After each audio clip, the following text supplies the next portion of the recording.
all set for the big debate here today, which states that enough is being done for women in maritime. And we have two vibrant, energized, and enriching teams here. We have the for team that is in favor and the against team. May I welcome on stage the for team.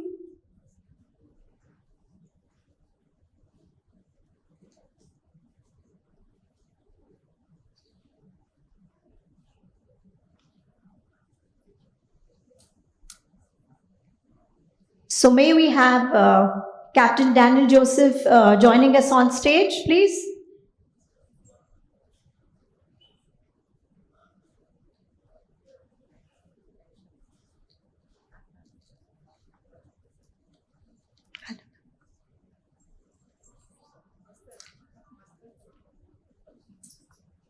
So the discussion consists of Captain Daniel Joseph, Captain Deepak Korea, Captain Anuradha Jha, Captain Arvind Shankar, and Captain Mandar Shetty as the chair. May I request chair for the debate, Captain Mandar Shetty, to join us on stage?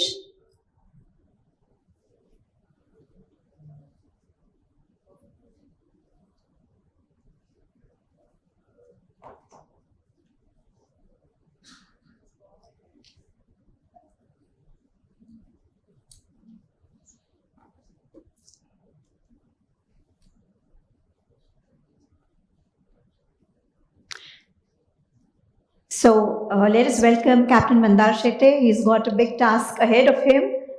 Welcome, sir. May we have the four team here with us, Captain Daniel Joseph and Captain Pradeep Korea. Please.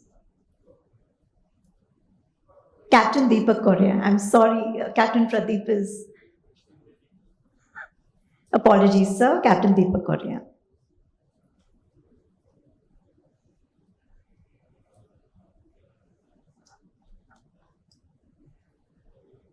May we have the team which is speaking against the motion, Captain Anuradha Jha and Captain Arvind Shankar.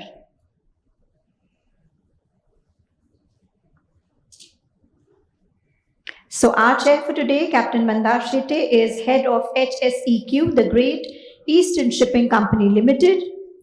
Captain Daniel Joseph is Nautical Surveyor cum DDG Technical. Captain Deepak Korea, Chief Operating Officer, Fleet Management Limited. Captain Anuradha Jha, Safety and Nautical Compliance Superintendent, APM Maersk. Captain Arvind Shankar, Culture and Capability Leader at Maersk. So we will quickly help you with the format of the debate. We would be having a 5-minute opening statements from both, and thereafter I request Captain Mandar Shetty to please guide us through the session. Thank you. The debate is for a 60-minute time. We close it at 50 minutes, and rest 10 minutes would be open for the chair. And if we have any questions, maybe we can take that up as well. There's no prize for this debate, please. But you must put your best foot forward. At the end, we will have a voting session through Mentimeter, so that actually dictates which side you take. Thank you very much. So, Captain Mandar. Can we switch on the cordless mics?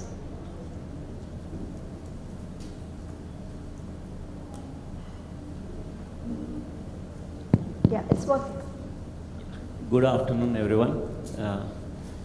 Thanks to Maritime for arranging this wonderful event and providing this platform to all of us and this innovative idea about a debate about whether enough is being done for women in maritime. So myself, Mandar, I will be kind of holding this debate, and we have very eminent personalities on my either side. Captain Daniel, Captain Deepak, they are going to basically say that they are going to support it, that this we are doing what in Maritime is enough, and there is a opponent side, Captain Anuradha and Captain Arvind, and they are basically going to oppose Captain Daniel and Captain Deepak. So first, I will invite Captain Daniel and Captain Deepak to give their opening statement, and then we will head towards the others.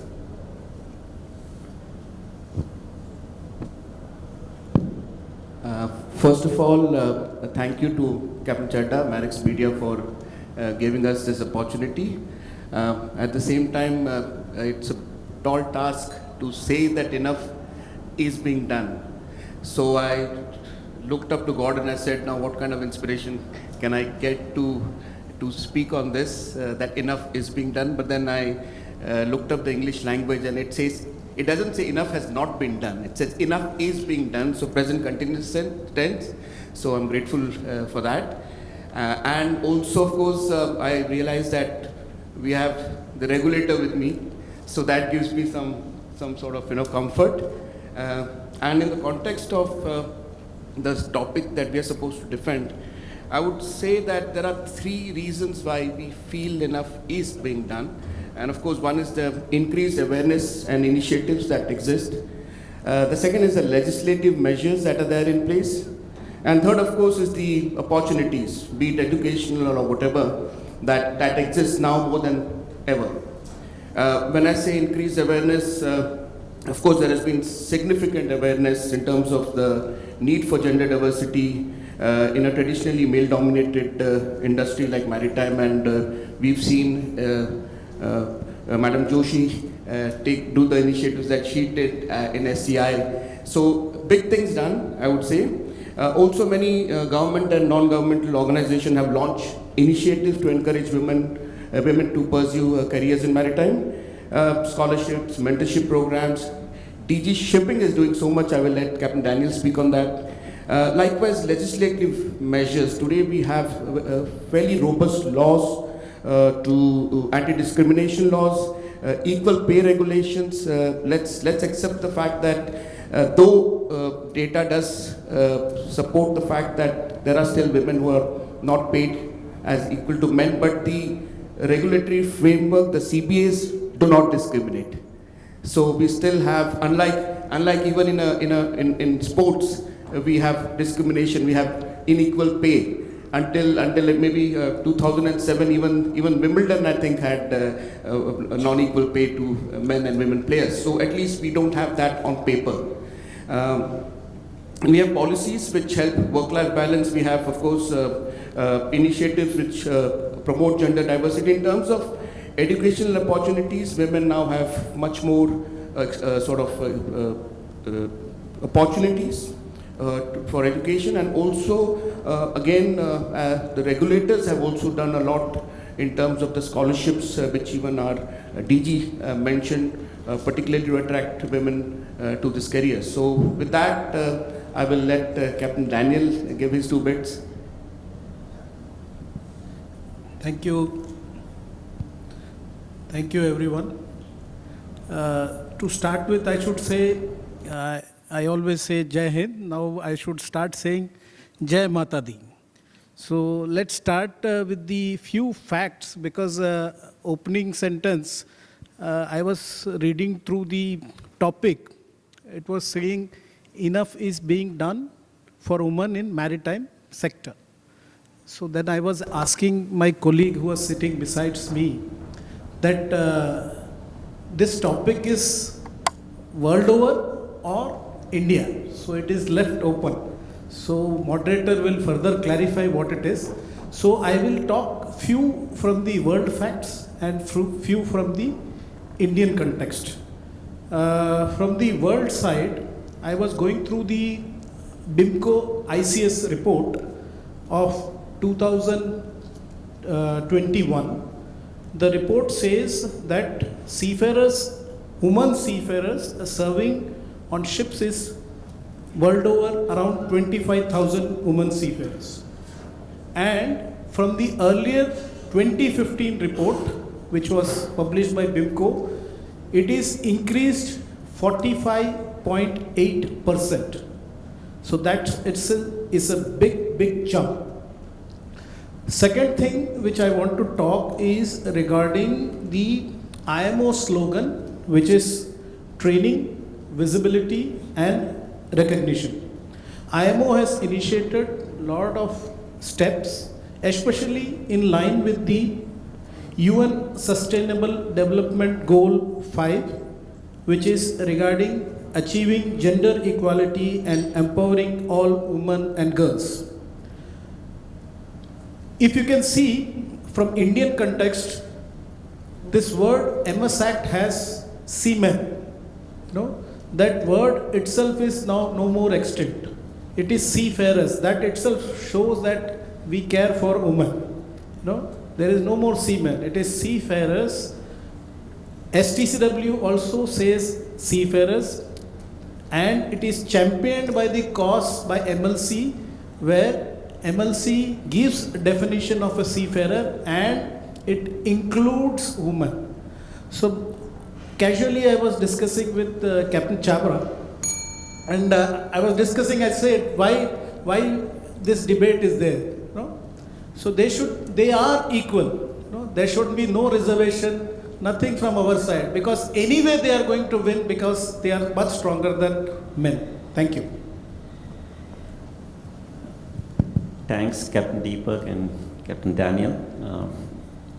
Very much impressive start where we can say that yes, we are doing enough. But I will open the stage to Captain Anuradha now. Let's see.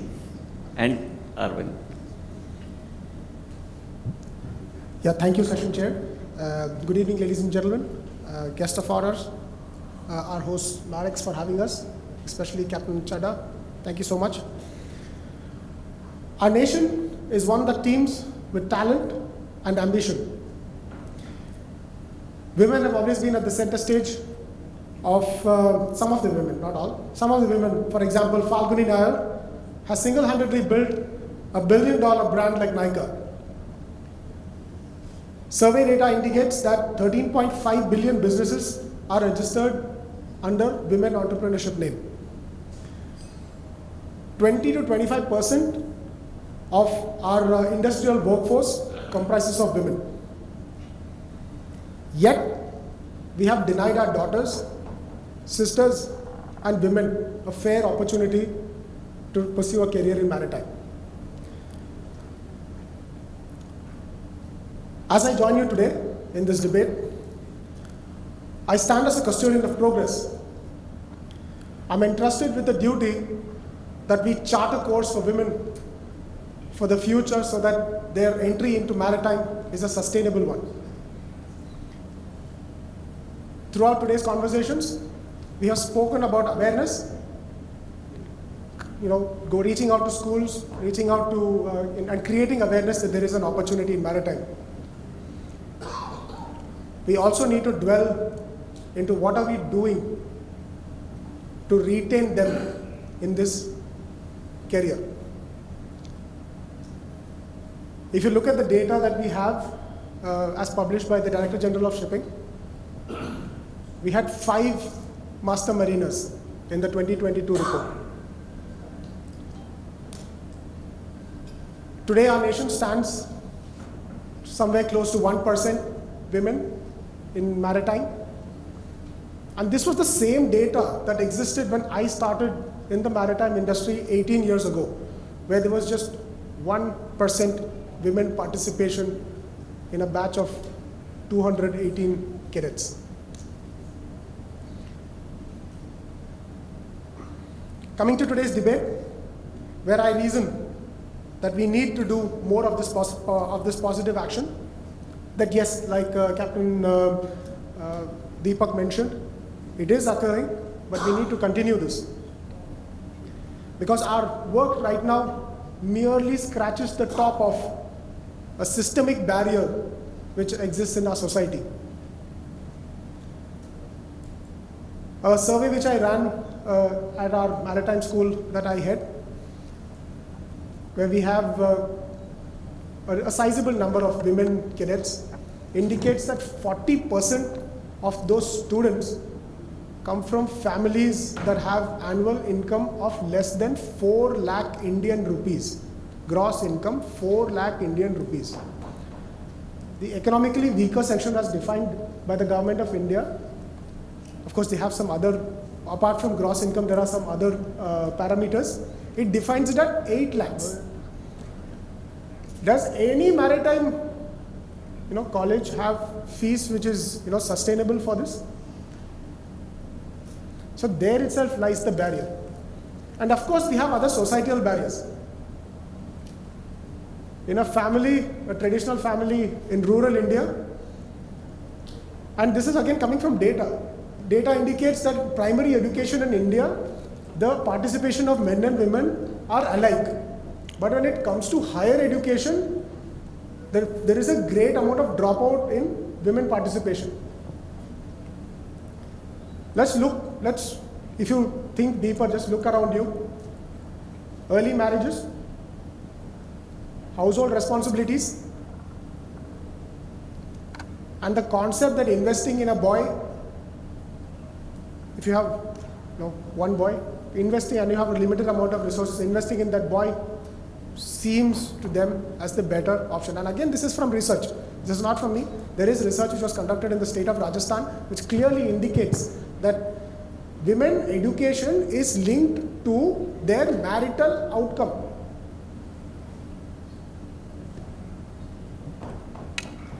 So with that, I would like to put forth my view that yes, we need to do a lot more. As leaders of the Indian maritime community, as we are today, we should unite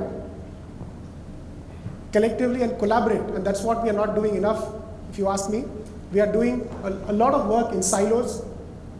This creates an opportunity for us to collaborate, of course, with the administration and organizations, as we are today. We all represent our organizations, to chart a path for women to break these shackles from the financial angle, from what is maritime, who is a mariner, from defining who is a mariner. Of course, like Daniel Joseph sir mentioned, the seafarer is defined to be inclusive to women. But what does society define a seafarer as? How are we reaching out to them to change the perspective?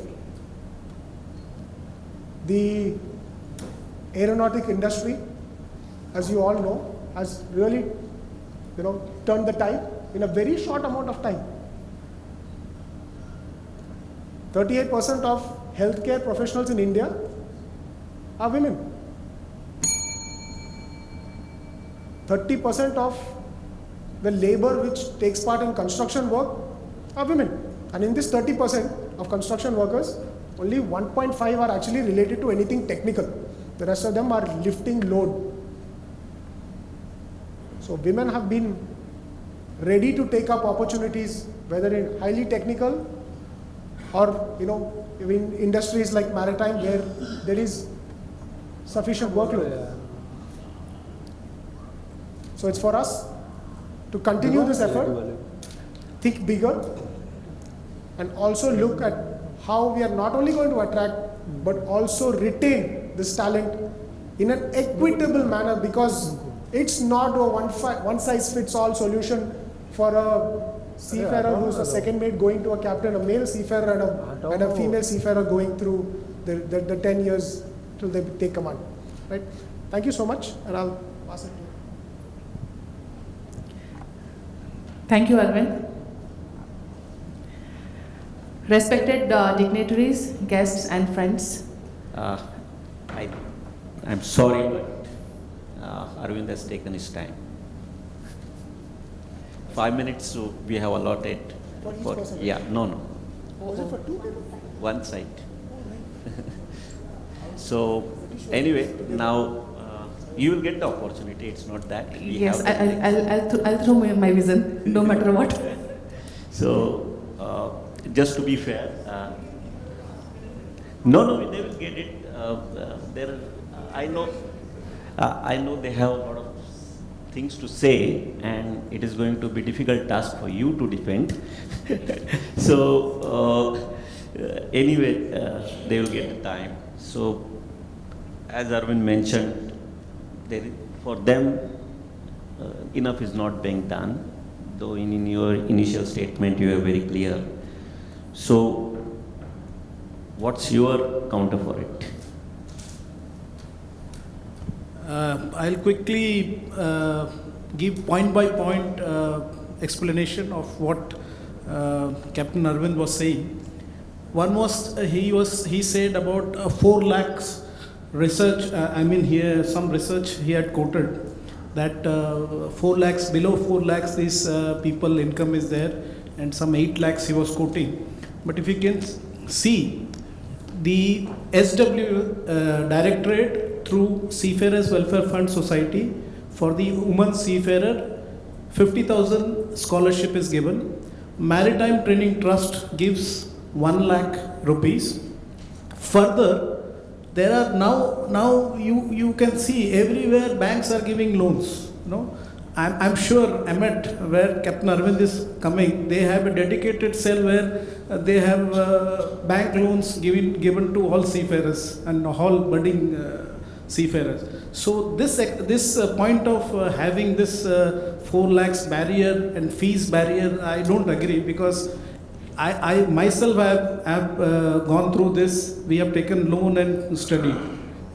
So the second part he's telling about the marital outcome. But I have seen many women seafarers, even after getting married, they are continuously sailing. So this can't be one kind of a taboo. It is there, I agree, but this can't be a mental block.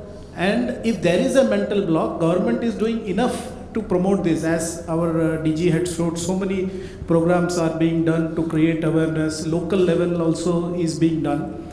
So this has to go to the grassroots level, where the MTI should also promote. MTI should also go everywhere. Mohalla jao, promote this. I can give you one example. Recently, last week, I got 16 woman ratings from Himachal. Captain Sanjay Parashar had brought these girls for awareness in DG program. How DG shipping is working, how the maritime administration is. This awareness has to be created, and then only this thing will improve. The society change, I agree, there is a taboo, but if you can see, Madam Joshi is there, Banali Madam is there, they are all related to maritime sector only. So if you see, maritime sector is not only seafarers, VTMS is there, ports are there, related exploration are there, so many places are there, everywhere. I was just Googling, 9 PSUs are headed by women, related to maritime. So this society change, society is thinking, please wake up. You see everywhere, people are coming, more and more women are coming. Captain Kori? Yeah, I'll not dwell on what topic Captain Daniel has very nicely covered, but speaking about NICA, now again, just a happy coincidence that one of the first and the biggest investor in NICA was Dr. Banga, the chairman of our Caravel group, and he's an ex-seafarer, a master mariner. So just coincidence. So he believed in the power of a woman, and that's how NICA came into picture. In 1992, when I was giving my second mates, we had a debate exactly on this topic about women. Of course, there were no women in the maritime profession, but we did have a topic. And there were about 400-500 people in the auditorium in Shivri, LBS Campsar as we called it then. And there were only boys on the dais discussing and debating this issue. Here we have 25% among us is a woman. So I think we should cheer that. We should cheer that. So we are doing enough. We have come a long way. And the last part about the aviation part, 8-hour flight with against 8 months contract or 4 months or 5 months or whatever, no comparison. We're trying to make seafaring attractive to men, leave alone women. So it is a tough task. I don't think we can expect things to just work so quickly. Thank you. Thank you to both of you for well-researched and well-thoughtful comments. I will give it to Anuradha now, so she can counter it. Thank you so much. So, first of all, this debate is, I think, would be something which is very apt for me. I was from the first batch of females that was taken by SCA 21 years back. And here we are after 21 years discussing whether enough has been done for women in maritime or not. So that's the opening point, but I would like to address the points that were taken up by the opposing team. So the point about the scholarship part that is being given to a girl, say the fee for pre-C is 4 lakhs and we are giving them scholarship of 1 lakh. Now going back to our middle class society and places where still women are not given enough opportunities, but from the same family, if a boy wants to pursue this course, parents, they would be willing to sell off their land to give the fee, but maybe for a woman, for their daughters, they won't be willing to sell off the land. On top of it, there are many people who are reluctant in allowing their daughters to get a loan because they feel that it will become a burden on her if they get her married off. So that is one thinking that we have to fight back, because I use this scholarship as a convincing thing for encouraging many parents to send off their girl for joining courses. So I think scholarship is a good idea and it is not enough. It has to be there. It's not a privilege, it has to be there. And so that is one point. Second thing is talking about the problems that a female seafarer would be facing as compared to the male seafarers, and compared to the maritime industry other than seafaring, because I am ashore myself for last 5 years, and I must tell you, seafaring is a whole different game, because I'll give you one small example regarding maternity leave. So every corporate, every industry, every company, everywhere, every department, they have a policy in place. Maternity leave is there, and when we started our career, that time maternity leave was for 4 months, and it was there like that only, without even having a thought over like these seafaring girls, when they are going to board a ship, they are sailing, they are going through the medicals, they are having a profile which requires a lot of physical work. Is 4 months good enough? No. The changes happened, that I agree, that has been changed, but it required a vision which somehow somewhere lacked. But now it has been covered up. So that is about the seafaring part. The third point that I would like to take up here is increase in the numbers as compared to 2015 to now. So the numbers has risen by 45%. But when we compare it to the total numbers, it was 1% in the beginning, it's 1.45% now. It's still 1.45%. We have to, we have a long way to go. So these are my points, against opposing. But I have some new things also, which I would like to bring it forward. Apart from what we are providing, the support that we are providing, like scholarship, opportunities and all those things, there is something which is lacking. The faith of industry in women. I can just support it with one small example. Somebody someday called me, do you know any female seafarers who can join on so and so rank? I said, yeah, I will look for somebody's there. And are you interested in any other rank? Oh no, just one. I just need to fill up that target. As it is, ladkiyan jahaz nahi chala sakti. So that person is saying on my face. So this is the mentality. So that kind of encouragement will be required. That encouragement is definitely required. Morally or emotionally, the industry has to have faith. That we have to develop. The numbers will rise, then only that faith will develop. That I agree. So I rest my case here. Thanks for being so crisp and straight, Captain Anuradha. Yeah, faith. So, how you want to take it forward? See, sir, I have earlier also clarified. I was just googling education loan कहीं पे भी मिल जाता है. अगर किसी सीफेयर को नहीं मिल रहा है तो मेरे को बताइए किसको नहीं मिल रहा है. Everybody is getting and very low rate में आजकल मिल रहा है. So this thing of talking about scholarship and rate is less, I don't, I think I have justified. I reiterate that education loan is very easy to get thanks to government policies.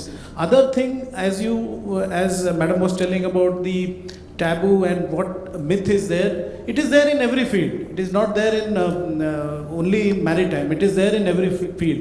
I will like to further add few statistics where I had taken it from ILO report. As per the ILO 2021 report, especially for the women, it states that 42% new graduates are women. Out of this 42% of new graduates, 19% reach senior level, 7.7 management level, and 2.7 to the board level.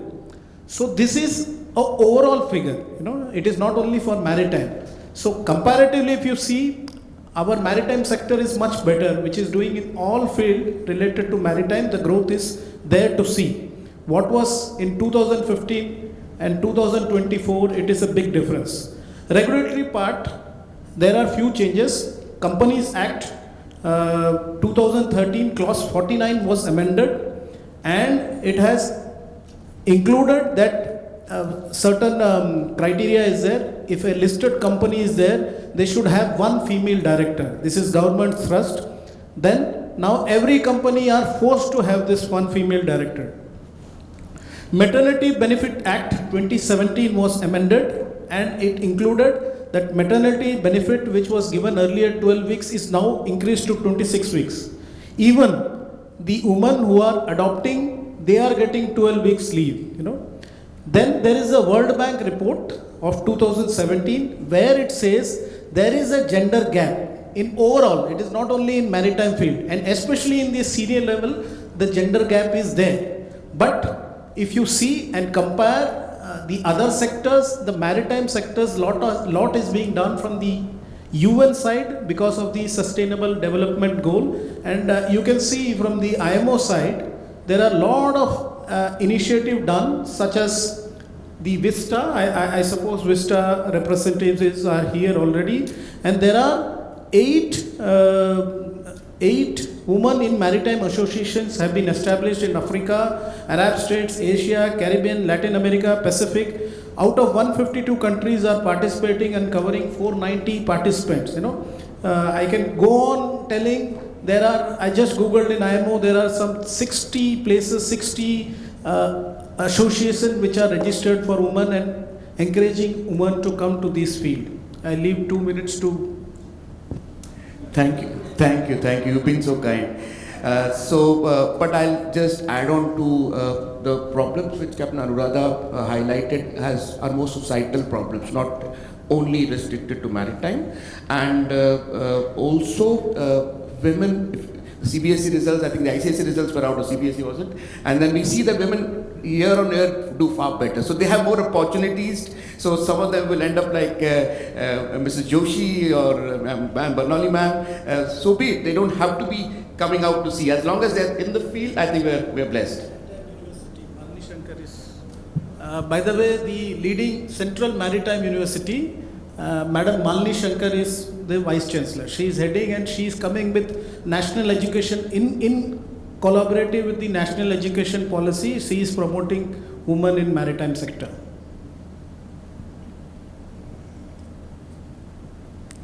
Thanks for being mindful of time and plus giving the highlights.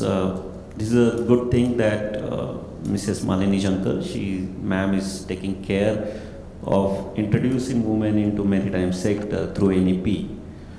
So, Arvind, about finance, about faith. Yeah, before that, I will just counter a few of the arguments. Thank you, Captain Daniel and Captain Deepak. We spoke about, I think that the debate is going a little bit very generic and not staying with the maritime ecosystem alone. The maritime ecosystem, I would say, is very definitive. It's very different. The challenges are different. So when you compare maritime policies which are available to shore employees are not the same as having maritime policies within maritime.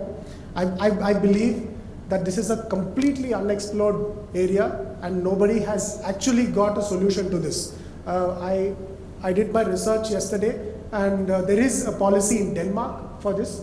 Of course, Denmark being quite a leading nation in maritime, they have a policy, but even that policy doesn't make sense to me. The problem in this policy is they expect that the woman is ready to go to sea in 26 weeks.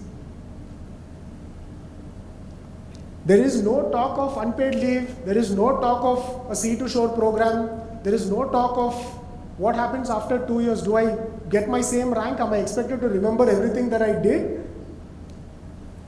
Is there a bridging program that I can take up? Now that's about the maritime policy. Coming to the report which stated that 42% women are graduating and 19% make it to senior level. The same report from DG Shipping in 2022 and 2023, it points out that there are 94 cadets currently who are women. At the same time, there is only 4 Indian captains who are sailing. And our 1.5%, 1% has been predominantly there all throughout, right? So that doesn't even translate to 6% of people who have made it to the senior ranks.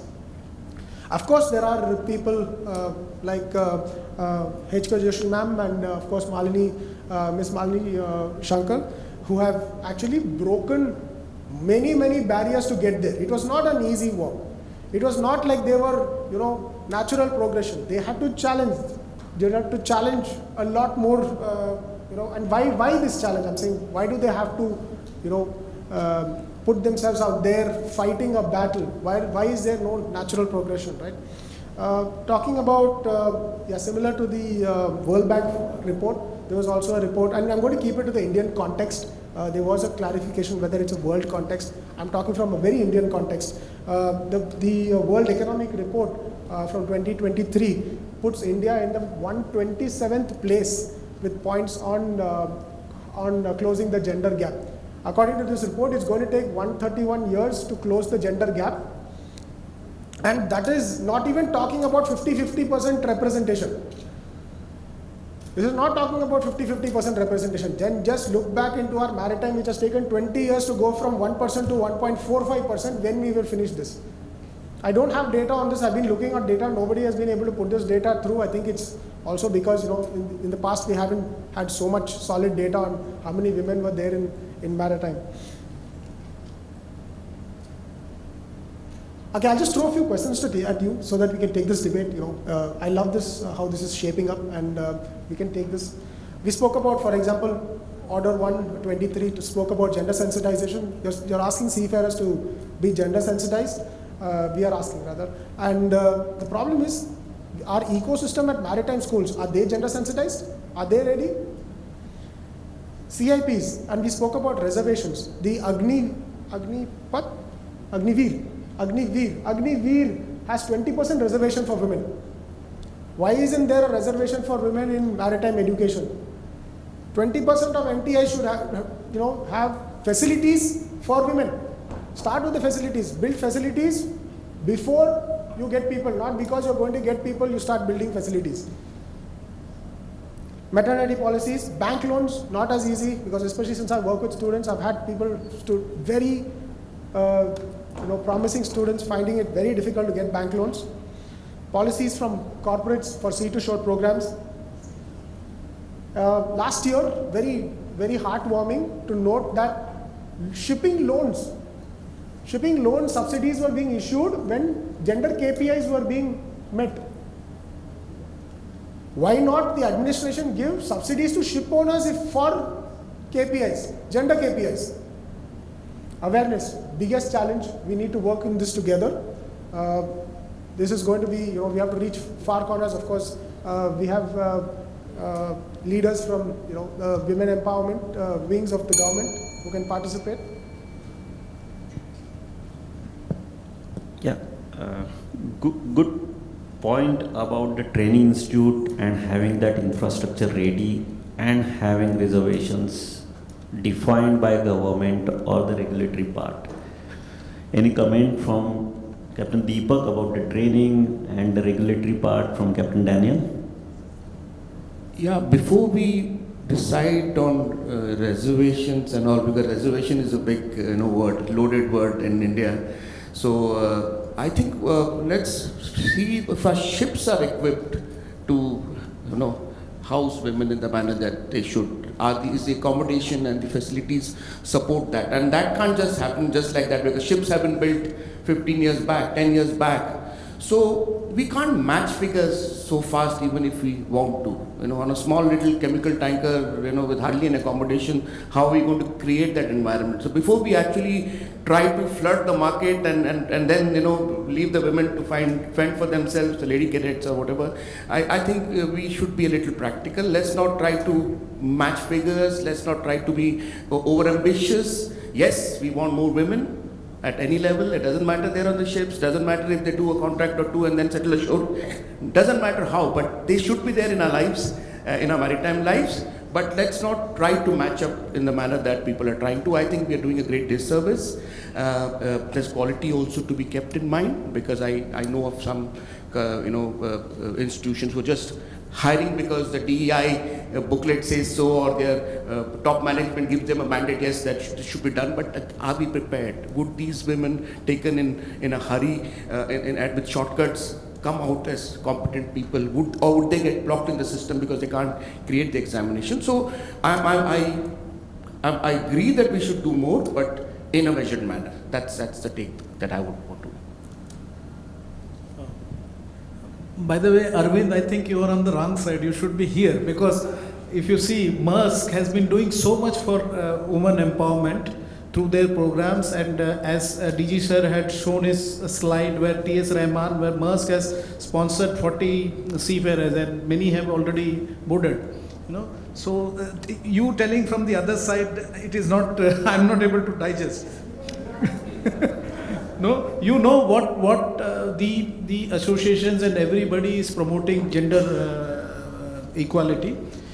Gender sensitization programs are being conducted. There are, I'm aware of DUCI and MUI, especially they are conducting every month this program in Seafarers Club. And there are programs also, training guidelines are there, which are mandatory for these to be conducted whenever the seafarers are going for revalidations.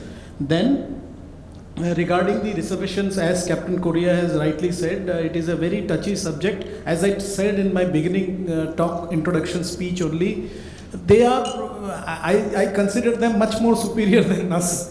They are going to win anyway. So why you want to have reservations? So they are super smart, superwoman. I can always see my mom. She is multitasking. They are all multitasking. Seafarers, especially women seafarers, are multitasking. And regulatory part I have covered. Anything else was there? Maternity leave I have already told. But as I said, the regulatory part, whether the institutes are ready. MTIs are already ready, because this is already included in the CIP, and all institutes have been inspecting so many MTIs who are having pre-C institutes. And these are in our checklist specifically to check where the women seafarers are, budding seafarers are put in, how their accommodations are segregated, how their washrooms, toilets are segregated. These are specifically taken care. So we already have in place, and I request through this media for other institutes and other RPSL agencies also to come forward. Government has already laid down guidelines, already had given sufficient requirements through the legislative powers, and we are promoting through our scholarship programs and other programs, whichever way we could do. But now, as we have been repeatedly saying, it is the awareness. The taboo is almost gone. It is awareness. You have to go to each mohalla and promote the seafaring profession, where the vision of the government of India is to bring the seafarers growth, overall seafarers growth to 20%. Thank you. Yeah, no, just on the maternity part, of course, the CBA has more robust sort of clauses in it as compared to earlier, and Captain Tushar Pradhan must be here. So it even does suggest that within 3 years you're supposed to employ them back. Now what we need is the ladies who do sign off or have maternity leave come back and challenge employers like us. Yeah, my 3 years is over. Show me where the job is. So yes, I agree that the awareness part is required, whereas the laws at this moment does allow a great deal of freedom and flexibility to the women. But yeah, you can always have more, but they do allow a fair deal now. Anuradha and Arvind, this is the last 5 minutes before we go into the poll. Thank you so much. So right now we were discussing about the maternity leave and benefits. What we are missing out on is that it's not about only coming to the workplace, it is about leaving the kid for 6-7 months and going on ship. So that is again, as I said, a very different game altogether. So my thing is that what we can do about it, if there is anything which can be done, that has to be thought about. Second thing is that we are talking about data. We are not actually speaking about the ground reality, which we keep on getting from the juniors. We receive phone calls. So one part is that are still all the owners ready to take women on board their ships? All of them? I guess no. Many of them are still not ready. They are not putting it in mails, they are not putting it in writing, but yes, on the phone they said that, okay, just keep it away from us. We are still having people on board the ship who will pick up the call, phone, call the fleet personnel department of their company. Don't send any girl on my ship, please. So that is the ground reality. Another most important part is, since we are still having very few women on board the ships, there is very high chances that there will be only one person, one female on board that ship. And that girl goes through a different kind of change. So this girl, suppose we call it Karpriya, and she decided to join Merchant Navy. She was celebrated during passing out parade and everything. Then she goes on board the ship, and then she finds that nobody is talking to her much. Why? Because everybody is scared that something will happen, somebody will complain. She starts talking to one person, others feels iska kuch chakkar chal raha hai. Then some complaint comes.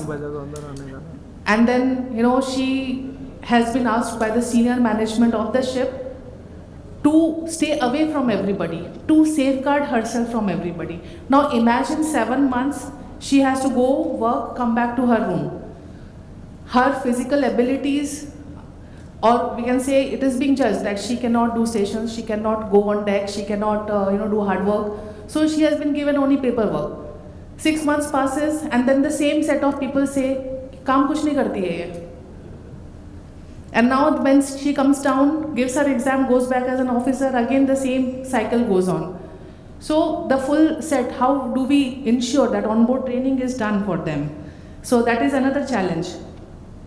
And as you rightly said, we have smaller ships, chemical tankers, offshore vessels. We are thinking that how to accommodate girls on them. What if most of them are girls? There won't be an issue. So that is why we need to do more. Thank you, Anuradha. And well, since this is our closing statement, and I would like to just elaborate a little bit of what Captain Daniel and Deepak also spoke about. So awareness, yes, that is a critical challenge, right? Our society, the mindset change has to happen.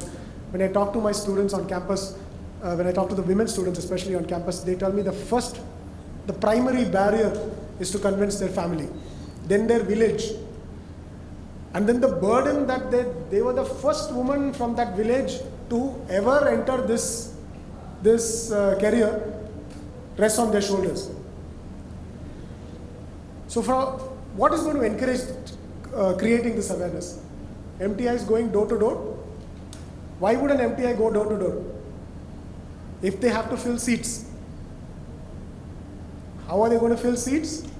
If the CIP probably says 20% of your male capacity, create women hostels at least. Then they will start filling. Don't give seats. Let them create capacity based on whatever their total intake is. Ship owners, why would they hire women? There is enough data to prove that your profits are linked to your a more diverse ecosystem. better ideas, innovation, better profits. Why not regulatory framework to give them some sort of subsidy for that? The same thing was done even with sustainability, right? Use better quality fuel, port dues are cheaper. Why not use that? A dream of mine to see maritime cadets at the Republic Day parade. Something which the regulatory framework can help us. Men and women marching in uniform, telling the world, telling India what we do. Yeah, and with that, thank you so much to the session chair for hosting us and fellow debaters. Thank you. Thank you, Captain Anuradha, for hitting it hard. I can see in the audience a lot of people, especially women, acknowledging those challenges which women face on board. But yes, when I just kind of think over both sides, I think the survey is just a result. We should not go into the numbers. It's a good indicator for us to form an action plan rather than sticking to that number. So 2021 we have done the survey. This year also there is going to be a survey. So hopefully we'll get a better numbers. But when we look at it, I think that's giving us an opportunity to form our action plan. It's a journey. It's not going to change in a day or two.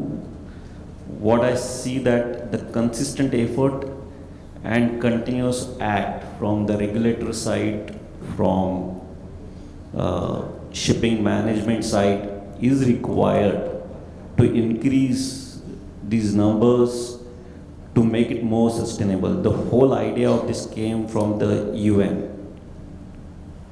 They have given the 2030 plan with 17 actions, and the fifth one is the gender equality. From there, all it originated, and I think our consistent acts and efforts will make a lot of difference. There are opportunities for women, I see. As Captain Daniel said, it's not only seafaring, it is about from law to logistic, from seafaring to engineering. There are plenty opportunities available. Yes, what our Director General of Shipping, Mr. Jagannathan said, that marketing is what is the key. We need to make that awareness, what I believe. And that's going to be a collaborative effort. Captain Arvind said very rightly, we may be working in silos, which we need to take it out. How, as an industry, we are going to work together to change this. Whether it is a MTI, whether it is a management, the operators, owners. So these collaborative efforts, I'm sure, will yield some positive results for us. I will leave the floor open to all audience now, since we will going to have the poll, and that will show some reflection on our debate, how it has progressed, what is their opinion about it.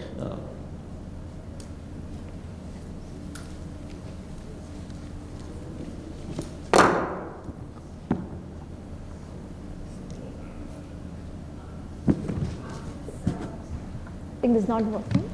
Am I audible? Yeah, thank you.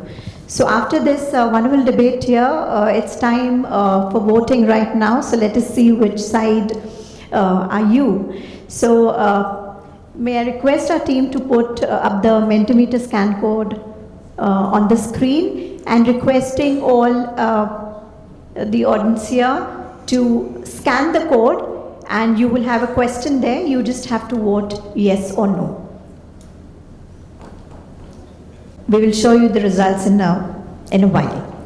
So thank you everyone, the great panel here, for this enriching debate.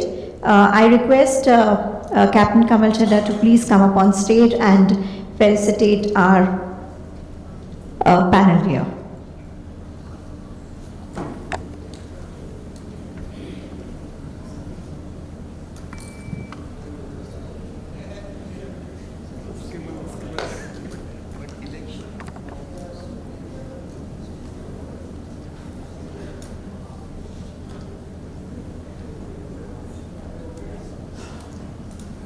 I request the backend team to please be prepared for the felicitation.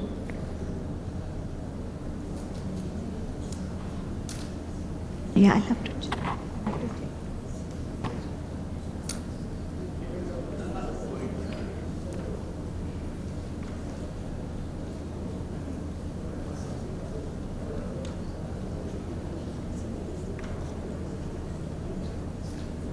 So we have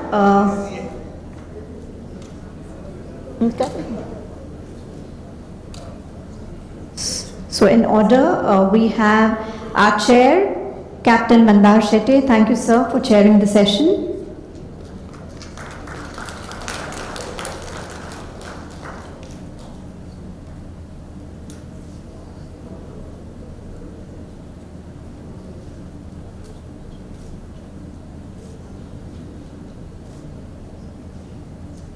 Captain Daniel Joseph, thank you for sharing your insights with us.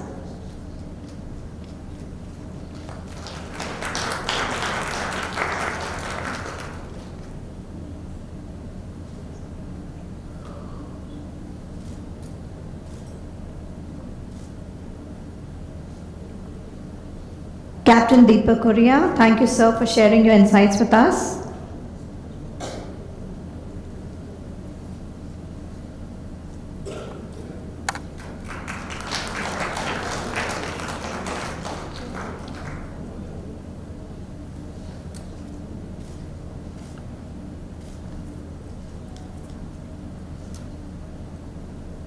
Captain Anuradha Jha, thank you, ma'am.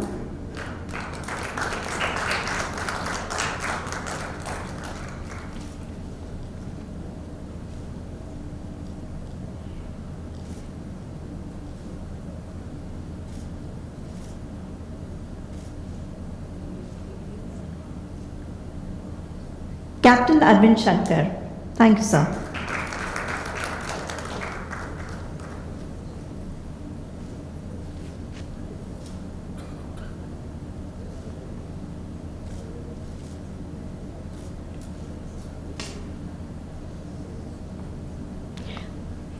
Requesting the panel to please come forward for a group photo.